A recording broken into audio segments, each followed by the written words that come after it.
Tous, d'un même cœur, étaient assidus à la prière avec quelques femmes, dont Marie, mère de Jésus, et avec ses frères.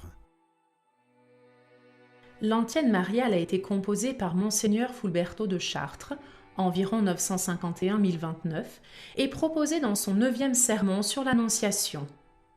L'auteur y a ajouté ces mots. « Sois attentive à la voix de ceux qui te prient, satisfais le désir de chacun.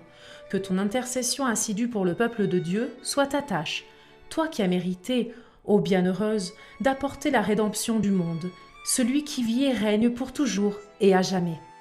Prière de tous et pour tous, prière d'hier et de tous les temps. » Marie, mère de l'Église et secours des chrétiens, l'auxiliatrice, a continué jusqu'à nos jours à manifester de manière merveilleuse sa puissante intervention en faveur de l'Église, du peuple chrétien et de toute l'humanité, surtout à l'heure de l'épreuve et de la tribulation comme le présent que nous vivons.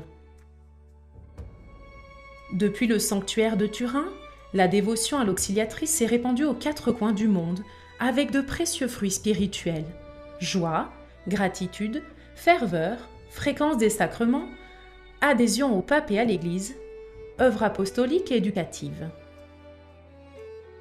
Lorsqu'on lui demandait une grâce, Don Bosco répondait « Si vous voulez obtenir des grâces de la Sainte Vierge, faites une neuvaine. » La première mention de la neuvaine à Marie Auxiliatrice remonte à 1863, lorsque, devant payer le salaire aux ouvriers occupés aux fouilles pour la construction de la basilique, il obtint la guérison d'une femme malade qui, en signe de gratitude, lui fit don de 50 napoléons d'or.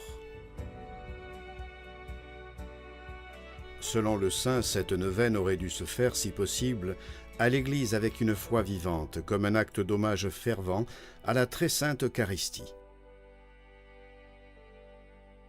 Les dispositions d'âme, afin que la neuvaine soit efficace, sont pour Don Bosco, premièrement, n'avoir aucune espérance dans la vertu des hommes, foi en Dieu.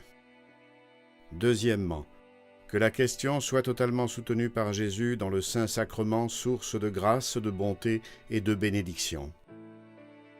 Qu'elle s'appuie sur la puissance de Marie qui, dans ce temple, Dieu veut glorifier au-dessus de la terre. Troisièmement, mais en tout cas, qu'on mette la condition de fiat voluntas tua, et si c'est bon pour l'âme de celui pour qui on prie. Engagement. Renouvelons la foi de Don Bosco en Jésus, Eucharistie et Marie Auxiliatrice, en nous engageant à diffuser la neuvaine entre parents et amis.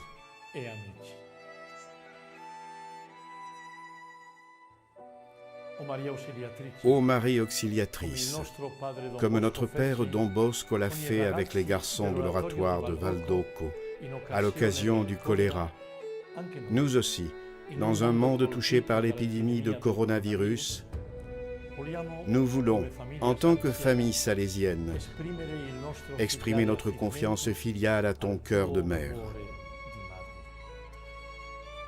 Réconforte les malades et leurs familles. Soutiens les médecins et les professionnels de la santé. Aide tous les membres de la société et les dirigeants. Accueille tous ceux qui sont morts à cause de cette épidémie. Surtout, renouvelle en chacun de nous, dans nos communautés et nos familles, la foi en ton Fils Jésus, mort et ressuscité. Faisant nôtre les mots de Don Bosco, nous te disons : Ô Marie Vierge puissante, vous êtes la grande et illustre protectrice de l'Église. Vous êtes l'aide merveilleuse des chrétiens. Vous êtes terrible comme une armée en ligne de bataille. Vous qui seul avez détruit toutes les hérésies dans le monde entier. Protégez-nous dans notre détresse, dans notre lutte et dans notre défense difficile contre l'ennemi. Et à l'heure de notre mort, accueillez nos âmes au paradis. Amen.